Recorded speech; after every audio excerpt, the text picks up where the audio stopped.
Amina, let's go around the World Cup and a stellar lineup today, starting with Brazil versus Norway, featuring Vinny Jr., who's already scored 4 goals in 4 games, but will have to compete with the likes of powerhouse Norwegian striker Erling Haaland with 5 goals. And tonight, Mexico hosting England for the Mexicans. Raul Jimenez and Julian Quinones are a goal shy, becoming the first Mexico players to score multiple goals in knockout stages. For England, 7,350 feet above sea level in Mexico City is no joke, but having Harry Kane with 13 career World Cup goals, that sure does help.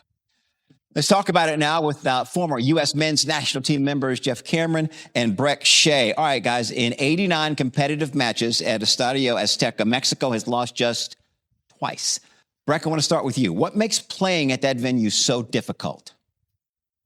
I mean, from the moment you land in Mexico City, it's a mental grind. I mean, from taking the bus from the airport to the hotel, you can hear the horns honking. You arrive at the hotel, and they're just, heckling. It's a grind. You're walking out onto the field under riot shield just so you don't get hit with things. It's going to be a test for them. They're good players, a good team, but this environment is a hard place to play. Jeff, what about the memories of when you played there? Some amazing results, to be honest. We've always done well there, but for players, these are the moments you want to experience. But on the other side, it's like quicksand. The intensity around, the relentlessness, it's this energy. It's like when you're in the ocean and the waves just keep on crashing on you. That's what it feels like in a match. It is nonstop. You feel like you got a foothold in the game. You're getting control of the tempo, and boom, they're coming right back down you. And the whistling, the lasers being pointed at you. It is so intense for every second of the match, because they are that extra player on the match, on the field for the Mexican team. It's like they have this superhero power that they put on because you got 87,000 fans screaming at you. But they're not just fans. This is a cultured fan. This is what they live and breathe for. So that love and that passion, and they will do anything possible to give their team an advantage. Brek, Mexico hasn't given up a goal in this World Cup yet. What has been the key to their success?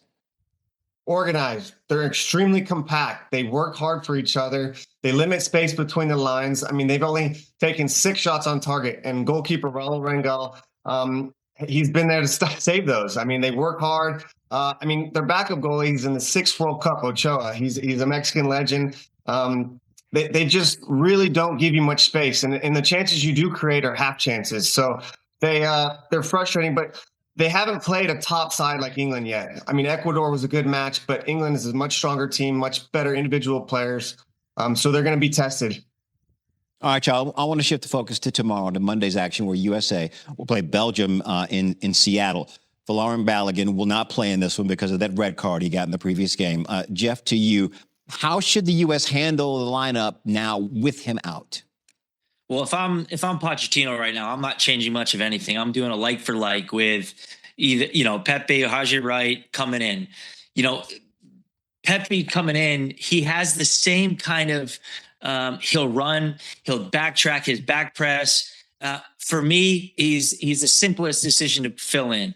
But saying that, the game is going to be decided in the midfield. With a Tyler Adams versus De Bruyne, you have Sergio Dest versus Doku.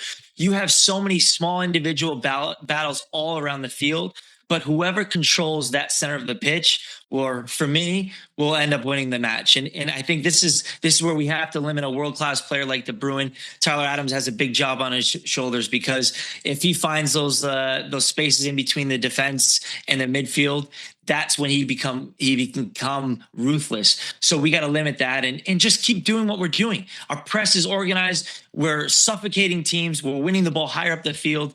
We just got to keep going because we're very consistent right now. Brek, what do you think? I agree with Jeff. I think Pepe's going to slide right in there, a little plug and place.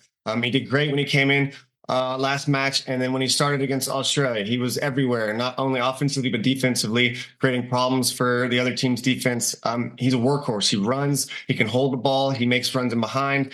But if Poch is looking for something a little different, more physicality, he could maybe plug in Haji Wright. I think we will definitely see him coming off the bench. And Haji Wright played 4 times in 2022 World Cup in Qatar, and he's the leading goal scorer for Coventry and had a great season. So if we do see him, don't be surprised. And he's a great finisher, big boy, and I'm excited to see this team.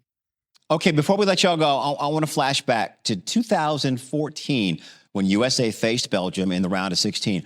American goalkeeper Tim Howard making 16 saves despite the loss, and he earned the viral nickname of U.S. Secretary of Defense for that performance. His 16 saves is a record that still stands today. Jeff, you played in that game. What do you remember most? You know, I just remember now after, Tim was unbelievable that match, but they had world-class players all over the field. And it was so intense. We had this mentality going in the match. We didn't have any fear. We could go toe to toe with them. And we honestly believe that. And I think we showed that because for 90 minutes in extra time, we had our chances and we missed a couple clear cut opportunities, but that's the game. But we were dogs. We never gave up. We went one down, we came back, we fought ourselves back into the match. And I think that's what we've been waiting for this U.S. team now.